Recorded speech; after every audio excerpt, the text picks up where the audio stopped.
British গণমাধ্যমের শিরোনামে Trump ও জেলেনস্কির সেই আলোচিত সমালোচিত বৈঠক। ডেইলি এক্সপ্রেসের শিরোনাম, গোলযোগে ভেস্তে গেল ট্রাম্পের শান্তি চুক্তি। জনপ্রিয় পত্রিকা ডেইলি মেলে দৃশ্যমান ওভাল অফিসের চিৎকার চেঁচামেচি। শিরোনামে লেখা, বিশ্বকে ভয় পাইয়ে দেওয়ার দৃশ্য।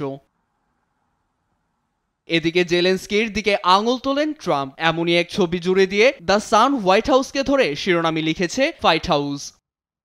সংবাদ শিরোনাম তো বটেই, ওভাল অফিস থেকে সম্প্রচারিত আলোচনা কোনোভাবেই বিশ্বাস করতে পারছেন না ব্রিটিশরা। বিশ্ব নেতাদের এরূপ দাগ কেটেছে সাধারণের মনে।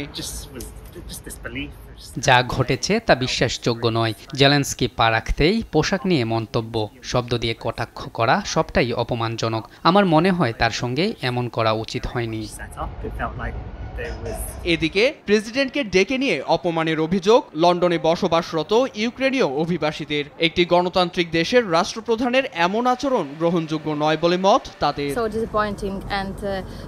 আমি 2 সপ্তাহ আগে দেশ থেকে এসেছি। আমি জানি সেখানের পরিস্থিতি কেমন। বিদ্যুৎ নেই, হামলার ভয়, এভাবে জীবনযাপন সম্ভব নয়। তার মধ্যে এমন কাণ্ড হতাশাজনক। যত দ্রুত সম্ভব যুদ্ধের শেষ দেখতে চাই।